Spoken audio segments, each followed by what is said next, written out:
Hello, it's great to see you, and welcome to the inaugural episode of Wealth Insights with Mitch Silberman. I'm your host, Ryan Ruff. We thank you so much for jumping aboard here in the inaugural episode, and I've got really the star of our show, Mr. Mitch Silberman of Silberman Wealth Strategies. He's standing by. He'll be joining me momentarily. But look, first, I want to kind of give you, our audience, a lay of the land as to what you can expect on this show moving forward. You see, each episode, Mitch is going to be tackling a unique, complex, financial-related topic, a wealth management related topic. And he's going to be leaning on his years of experience. In fact, over 2 decades worth of experience in the financial services sector. Mitch is going to be exploring these topics and ultimately, harvesting some strategies that you can use to pursue that amazing life of significance that we're going to talk so much about on this show. But look, we've got a great topic lined up for you today here on the first episode. It's a topic that, boy, is there just a lot to unpack within it. And we're going to probably hit this same topic in a few different ways in episodes to come. But today, we're going to give a nice high-level overview as to why it's so beneficial, why affluent families and business owners are using it on a regular basis these days, and why you should, of course, be considering it. So that being said, let's go ahead and bring Mitch on to get today's conversation started. Hey, Mitch, how's it going? Good to see you. Great to be here, Ryan. I know this show's a long time coming. We're super excited to get rocking and rolling here on the first episode. And, Mitch, before we get into our topic today, I think it would be super helpful for our audience to kind of get to know you. For those that are not familiar with you and your company, could you give us, some of your personal and professional experiences that have led you to where you are today, and really, what got you into the financial services sector as a whole in the first place? Sure. Well, depending on your age, you probably saw me on TV many times. I was a child actor. I started acting when I was 5 years old, and I did quite a few movies, TV shows, commercials, voiceovers, modeling, you name it. I was on TV all the time as a kid, and it was a great experience. My parents did nothing wrong. The money I earned, which was quite a bit for a 5 and 6 year old, they put into the bank, and it sat there and just sat there.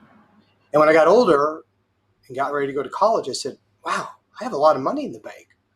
So I used it to pay for college and buy used cars, travel the world, all worthwhile. And now the money's all gone. So I think subconsciously I feel if my parents had hired someone like me when I was little, I'd be really, really loaded today. So high school, I majored in math. College, I majored in accounting. I went to work for what was then the 9th largest CPA firm in the world. Doesn't exist anymore. And so I've been in financial services since 1986. And I kind of transitioned over in the early 90s. Someone found me and said, hey, you're already in financial services. You do accounting, right? You're a CPA, right? I said, yeah. Well, instead of looking backwards and doing taxes and audits with people, why don't you help them look forward and plan their financial future?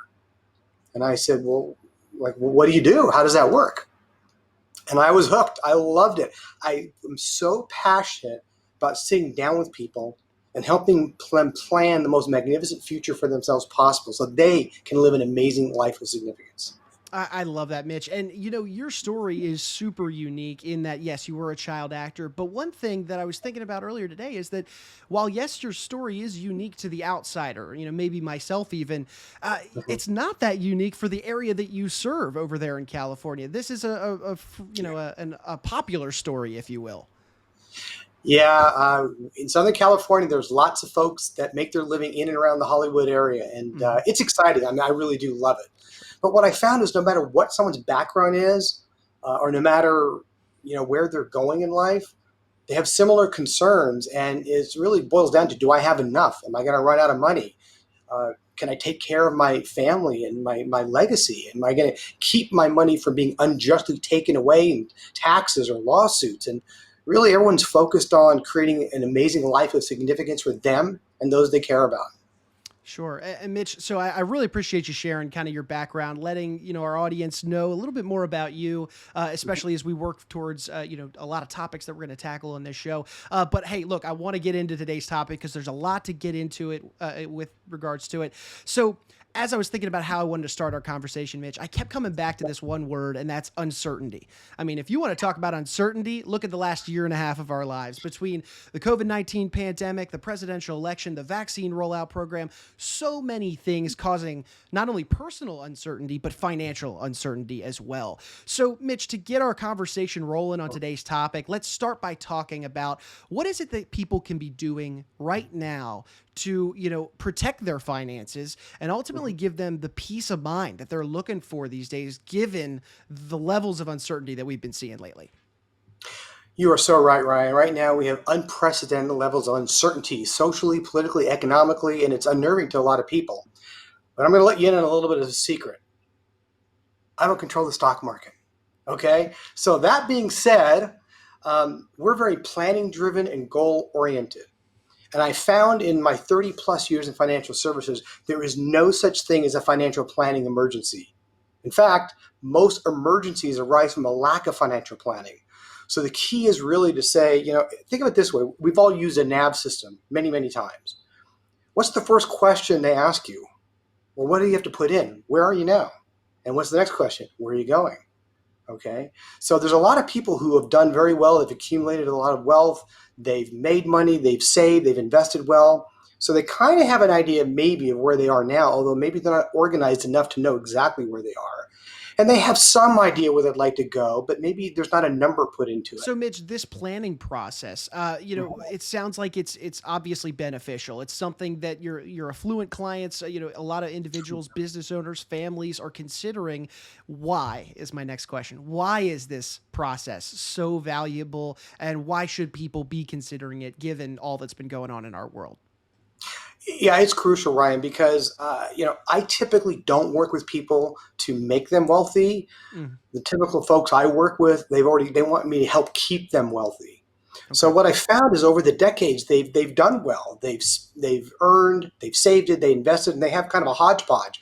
They have some stuff over here, some stuff over there, but there's no cohesive plan. There's no comprehensive approach. And furthermore, I'll tell you, this is really crucial. I love being what I'll call either personal CFO, financial quarterback, but somebody has to collaborate with a team of experts on the client's behalf. See, if you're in your 20s and you've got 5,000, 10,000 to set aside, that's fantastic. You can either do it yourself or you can sit with a financial advisor. But by the time you're in your 40s, 50s, or 60s and you've accumulated a lot of wealth, you cannot just be between you and your financial advisor. What about the tax implications? What about the insurance implications? What about estate planning? There's so much that has to be involved. And when I ask people, when is the last time you sat down with all your key advisors at one time? And you know what they say? Never. Well, Mm. that's not okay. There's too much risk on the table. You don't want to plan for a risky retirement. You want to plan for a secure retirement, whatever that means to you. Right. And you mentioned a lot of good stuff there in terms of bringing in all these different parties to evaluate a current situation, because it takes multiple levels and, variables of professionals to be able to address these topics. So when going through this planning process, though, Mitch, Mhm. it obviously can be used to evaluate a handful of different things. Could you maybe share with us what some of the main ways this process is used? What is it evaluating essentially? Well, think of it this way. When you go to see a physician, they're going to ask you a lot of questions, and it's in everyone's best interest that you answer honestly. And then at some point, forgive my crudeness, you have to disrobe, right? The doctor's got to do their job. So when I sit down with someone, we're going to ask a lot of questions about you, your goals, your dreams, where you are now, where you want to go, what's important about money to you. What are some things that have happened in your past that would help me and my team design a better financial plan for you? And then at this point, you're going to have to financially disrobe. We have to see where you are, what you have, what you own. And it's very illuminating. And we call this a discovery meeting because what we're trying to discover is how we can add value to your life. Just like we sit down with people and they're interviewing me, I interview them. We want to make sure there's a great fit and there's really no point in moving forward. So really, it's evaluating where you are now, where you want to go, and how to best get you there with peace of mind along the way. I love the term discovery meeting. There is a lot to discover between the two Yeah. parties. It just makes Right. so much sense. So, could you give me an example, Mitch, of maybe, and this could be real life, it could be a hypothetical example even, of maybe why someone was prompted to come see you for this discovery meeting to go through this process? Were they maybe worried about something in particular? Yeah, Ryan, what I found is that the people I work best with, believe it or not, already have a financial advisor. Mm, So they realized early on, hey, I'm not a do-it-yourselfer. And I tell people, if you have the time, temperament, knowledge, and desire to do it yourself, then you should. That's fine. But when someone realizes, hey, I need help with this, maybe I could do it myself, but probably not, not with these zeros involved, with these commas involved, and I need help. So I find oftentimes that there's something that triggers them, whether they're getting ready to retire, they sold their business, or they inherited money, and they say, the person I've been with for 5 or 10 years, I like them, I trust them, I think they're doing an okay job, but I would love to have a second opinion. I would love to have a stress test. I want to know for sure that I'm on the right path to maximize my chances of achieving all that's important to me. Well, so I love that. And also, what about on the flip side then? Another example maybe of somebody coming in to go through this discovery process with you, and after a conversation, maybe you borderline saved somebody from making a detrimental mistake because of their lack of planning on the front end. Yeah, boy, over the last 28 plus years, there's quite a few examples. I can imagine. I will tell you, I'm blessed to be part of this profession. There are a lot of tremendous, wonderful, ethical, smart professionals that do what I do, and that's great. However, there's also financial assassins out there Mm. that either they're not competent or maybe they have ulterior motives. I mean, I read about them all the time in my literature. So I've sat down with people and I may look at what they own and I say, share with me what was the reason behind this investment. Yeah, absolutely. So in a situation like that, obviously it just comes down to proper planning on the front end. I mean, that, as I'm sure you, our audience, are going to hear from Mitch and myself throughout this show, is proper planning on the front end can help you on the back end. Let's put it that way. Absolutely. So Mitch, in talking about this discovery process and this meeting, because it's a process, I'm sure there's probably a lot that you've got to get through with a given client. This sounds like, to the layman, shall we say, it sounds like, okay, this is a very a meeting that has to happen. It's got to happen in order to kind of connect on that level and share the nuts and bolts of a given portfolio, so on and so forth. But what are the keys to having that process, that discovery meeting, that process done well? Well, I think the key is to know what you have. I mean, Mm-hmm. if I said to a client, well, how much money do you have invested? I don't know. Well, where is it? I don't know. What do you own? I don't know. I don't have that. Really doesn't happen too often. It might happen for inheritors, but really the key is, okay, we're going to meet a week from Tuesday at 10 a.m. My staff is going to send you a list of documents to have in advance so that we can maximize our time together. And I find it's very beneficial. The client often is forced to gather up all this data and gather Mm-hmm. up all their documents, investments, estate planning documents, tax returns, all these. And it's a very beneficial process for them because they're being forced to have a look at where they are now. And oftentimes I'll hear, wow, I didn't realize I was so wealthy, but it's funny, I don't feel wealthy. Yeah, I can imagine it's a little bit of an enlightening process when all is said and Right. done after the meeting, and I'm sure subsequent meetings after that. But, there's this really interesting conversation that comes with this discovery process that I know is probably, pivotal with what you guys do. And that's a little something called the human element, and incorporating that into your conversation. So talk to me about this and where this lives within your conversations, and ultimately why it's so important to be incorporating this. Very astute of you, Ryan. There's an old saying, people don't know how much you care. People don't care how much you know until they know how much you care. Mm-hmm. So it is all about the human element. It's all about the relationship. Um, this is a long-term relationship, long-term conservative wealth Right. management. Everyone has to trust each other and feel good about it. So it's not, come on in, show me your stuff, and I'm going to make some great recommendations for you. Well, at our discovery meeting, there are no recommendations. It's that old adage with a doctor, a prescription without diagnosis is malpractice. I don't know what you need. I don't know what Mm. your goals are. So this first discovery meeting is all about you, where you are now, where you've come from, where you want to go, what matters to you, who matters to you. It's all about that emotional connection because we're on the same team. And it's crucial that we achieve their results for their reasons. It's not about me. It's not about my team. It's not Mm-hmm. about the market. It's about them, their journey, and having the best possible outcome that we can help create for them.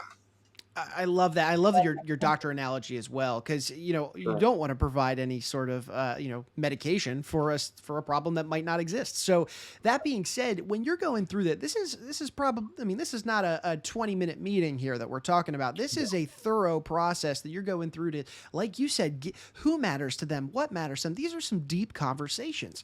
So when you go through this, Mitch, and you're doing Mhm. your discovery meeting with maybe even a new client, How do Mhm. you really get in there to the heart of the client's goals? Because obviously it's beneficial to know them, but how do you really walk that walk and talk that talk as you go through that conversation? It's something I'm very passionate about. Mm-hmm. Um, you know, money is just a tool. There's an old saying, money is a great servant and a terrible master. Mm. So when we welcome people into our office or digitally nowadays, we sit them down, we get to know each other. I want to know about their family, their friends, their passions, any charitable organizations that are meaningful to them, and how did they get to this career? What did they learn from their parents about money and finances? What do they teach their children about money and finances? Do they want their last check to bounce, or do they want to maximize a legacy for their family and causes they care about? So these are discussions that have nothing to do with money, if you think about it, nothing to do about investment recommendations. So the whole idea is to get to know each other, make sure there's a good fit, find out what your goals are. Goals I define as something that requires money and planning to accomplish. And after all that, a typical discovery meeting is an hour to an hour and 15 minutes.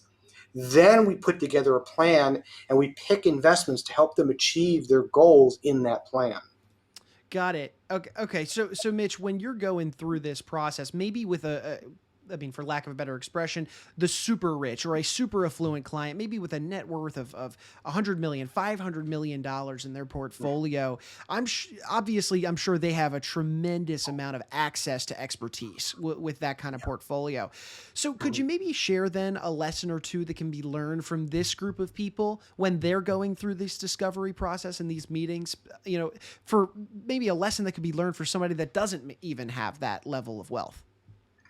Well, most people don't have that kind of wealth. Sure. Even if you do, there's still issues that have to be addressed. There's no doubt. But Mm-hmm. early on in my career, I learned about this concept called endowment style of investing. And when I read this article early in my career, and it said the affluent investors don't typically only invest in mutual funds. Ryan, I was so new. I said, well, what else is there? I didn't know. There's a whole universe out there that most people don't know about and don't have access to. Same thing with planning. The ultra wealthy have the very best advisors because they can afford it. But now, because of technology and innovation, you can have a collaborative team of experts that come together on your behalf, even if you're not ultra wealthy. I know who they are. I have access to them. They want to work with people. So the whole concept is if it's good enough for the ultra affluent, why isn't it good enough for people who are maybe not quite that category yet? So they deserve the same planning process, the same expertise, the same collaboration as the ultra wealthy do. And I'm very passionate about it because it works and everyone benefits and it adds tremendous value.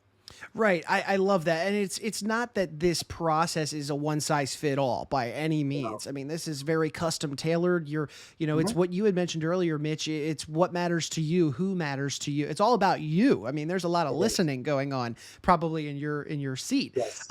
So that being said, I'd like to maybe take a quick step back and have you kind of walk us through that this discovery meeting, this experience really from the client's perspective. First off, if I'm a new client, Mitch, and I'm coming in Mhm. tomorrow for our discovery meeting, what kind of questions are you going to ask me? Well, I'm going to back up one step further, Ryan. Okay. When we work with couples, not all of our clients are couples, it's imperative they both come in. And we'll hear things like, oh, I'm in charge of the finances. Like, that's fine, but this planning affects both of your lives. I really need you to both be here. And I think they appreciate that. So my staff sends out a list of things to bring with you. And if they come into my office, which is great, we're open for business. If we meet virtually, still want them there together. But really, I kind of set the stage and I talk about our 5-step personal CFO process. And step one is right now the discovery meeting. And they say, okay. And they seem to appreciate that we have a process. And so I really begin with questions. And I say, I want to walk you through the process. I'm going to ask you some questions so we can get to know each other a little bit. And that's where I really go through, who they are, where they've come from, where they're going to go. And I take notes. I have a saying that the sharpest mind is not as good as the dullest pencil. So I want to make sure I don't miss anything. So I will document it all. And it is a very thorough process. And I find sometimes people get very uptight about money. It hasn't happened too often, Ryan, but sometimes people come in with their arms crossed, like, okay, what investments do you have? I said, well, hang on, no. We're not talking about investments today. We're talking about you and helping you and your family live an amazing life of significance. So let's get to know each other. Let's find out what brought you here. As a matter of fact, if you have an advisor, why are you here? What are you not getting from that current advisor? So it's a terrific process. And at the end, I don't charge for a discovery meeting because I made a decision a long time ago. I wasn't going to charge someone to find out if I could help. Ryan, I can't help you. Here's my bill. So that's not my business model. So I love doing a discovery meeting. I love getting to know people, and I love giving them tools and putting them on the right path, whether or not we do business together. And yeah, Mitch, I love that. You almost took the words right out of my mouth because I was going to ask, lastly, what kind of assessment or value really is a client leaving and walking out the door at the end of the day? What should they is it physically they have something with them, or is it a sense of peace of mind? What is it that they walk out the door with? Well, my goal from the get-go is always add value, whether or not we work together. Mm-hmm. So at the end of the meeting, I think there's usually clarity, because clarity is power. Either it's, hey, I appreciate you taking the time to come in. I can tell you're very serious about making good financial decisions for your future. Based on what we've discussed today, it may not be a good fit. With your permission, I'd like to introduce you to another financial advisor that might be a better fit for you. And also, sometimes we'll prepare what I call a financial roadmap. At the very least, we talk about, I try to give them clarity on 2 or 3 important goals that they've said are important for them to reach. And what also their value hierarchy, like what they're trying to accomplish. And then overall, just an assessment of where they are. At the very least, I think they have clarity, like, wow, I had no idea that we had all these policies or all these scattered investments, or I had no idea we had this much net worth. So at the very least, I feel confident after all these years of doing this that they leave saying that was worth my while, even though we're not going to do business. Of course, if we do think there's a fit, then we go to step 2 of the personal CFO process. And that's what we call a wealth strategy meeting, where I say, based on what you shared with me, and if I were in your shoes, this is what I would do. And then I walk them through that plan. Oh man. Well, I'm excited because I know that there's going to be, more conversations between you and I down the road as to what those next steps are within this personal CFO process. So Mitch, thank you so much for not only peeling back the curtain and letting us get to know more about you, but of course also just learning more about your personal CFO process, why it's so valuable and why people should be considering it to help them, hey, it's in the name of the show, help them pursue that amazing life of significance. So thank you for your time today, Mitch. Really appreciate it. Been great. Thank you so much, Ryan. And look, we want to thank you, our audience, for joining us here on the inaugural episode of Wealth Insights with Mitch Silberman. If you liked what you saw, you liked what you heard today, feel free to comment, subscribe to the show, share this information with friends and family. As you know, each episode, Mitch is going to be tackling a new financial related topic and ultimately offering strategies to help pursue that amazing life of significance. So for Mitch Silberman, I'm Ryan Ruff saying so long, and we thank you so much for joining us here on the inaugural episode of Wealth Insights with Mitch Silberman.